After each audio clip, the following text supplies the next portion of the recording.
What's up mga kadyans? Welcome back sa aking YouTube channel. Kung bago lang po kayo dito sa aking channel, ako po ang inyong kadyans na si Erwin. At welcome po dito sa Kadyansers TV, ang istorya ng Dyan Japoner dito sa Pilipinas.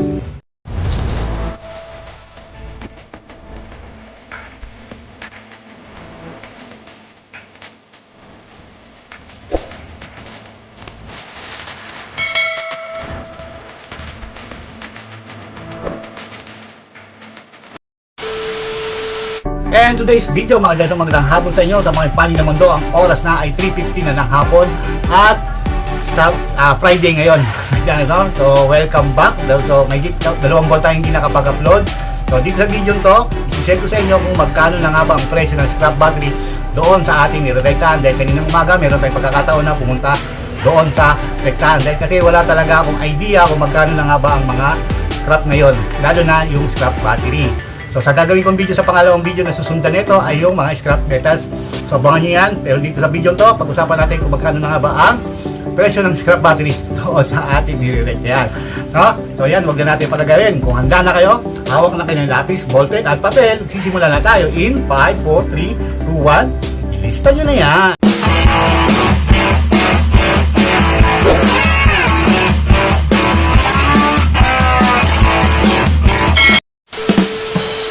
So ayun mga dyan, tuloy-tuloy tayo at sisimulan na natin yan sa presyo ng LM7. Dahil ang presyo ng LM7 doon sa ating nirektahan ay 440 na po mga dyan per piraso. No? So dahil ang battery babanggitin ko, lahat po yan per piraso. No? Hindi yan per kilo, per piraso. So sundan na natin yan sa pangalawa ay ang NS40.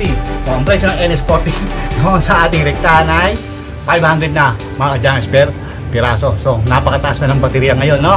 So, yun. So, punta na tayo sa pangatlo, yung 1SN o yung tinatawag na national. Dahil ang presyo ng 1SN doon sa ating rektahan ay 645 na per piraso. Sinusundan niya ng 1SM, yung tinatawag na Manila. Dahil ang presyo ng 1SM doon sa ating rektahan ay 740 na mga dyanes per piraso. So, napakataas na nito. Dati 300 lang to, ngayon 700 na, no? So, punta na tayo sa panglima, yung 2SM. Dahil ang presyo ng 2SM doon sa ating rektahan ay 830 na at sinusundan niya ng 3SM. Dahil ang presyo ng 3SM ay 1,015 na mga kadyanes per piraso. 3SM 1,015, napakataas niyan, boy! So punta natin doon sa 6SM. Yung sumunod na pinakamalaking battery ngayon ay ang 6SM. Ginagamit yan sa mga jeep, no? Mga truck, no? So yun, ang presyo ng 6SM doon sa ating rektahan ay 1,310 na mga kadyanes. Napakataas na nito. Dati 700 lang ang pinakamataas nito, no? So ngayon 1,300 na siya, no? So hinihinga tayo, guys.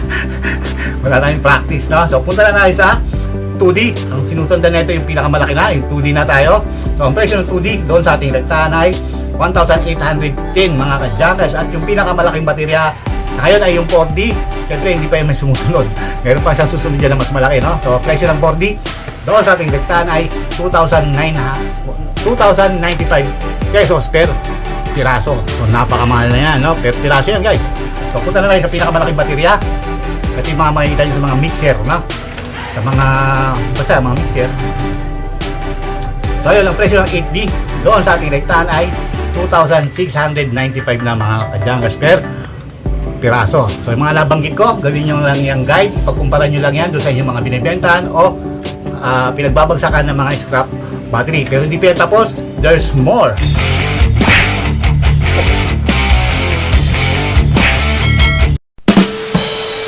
Dahil sinusundan ito ng presyo ng tingga. Dahil ang presyo ng tingga ngayon doon sa ating rektahan ay 110 pesos na per kilo. So ito naman per kilo pagdating sa tingga, per kilo na to mga kadyanes, no? So ang presyo ng tingga doon sa ating rektahan ay 110 per kilo.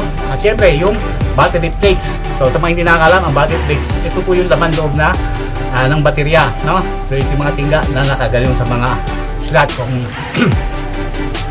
Kung basag yung baterya, kunin nyo lang yung pinakatingga, no? Tapos patuyuin nyo lang kasi pag hindi nyo pinatuyo, hindi bibili niyan kasi nga basa, no? Sayang yung kilo, no? Ang presyo lang battery plates doon sa ating rektahan ay 61 pesos per kilo, no?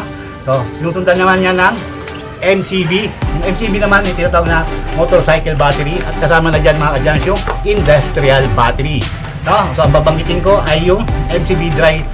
Ang presyo niyan doon sa ating rektahan ay 52 pesos per kilo at sinusundan niya ng MCB kasama na dyan industrial battery na MCB big na 57 pesos per kilo. So muli, itong mga presyong binanggit ko ay walk-in price lang yan at kung gusto nyo tumaas yan at kung dyan sa owner kayo, pwede nyo kontakin dito sa video to, pwede kayo mag-comment at pwede kayo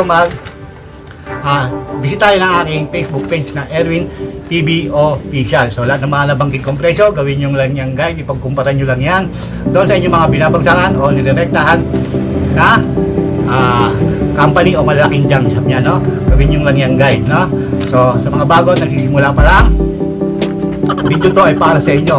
So sana may natutunan kayo, may nagustuhan kayo. Kung nagustuhan nyo naman, pakilike naman. At kung di pa kayo nakapag-subscribe, syempre dito sa aking channel, click yung subscribe button, hit notification bell para ma-update po kayo sa mga bagong i-upload ko pang mga video. So muli, ako ang inyong kadyano na si Erwin. Kita-kita tayo sa sunod.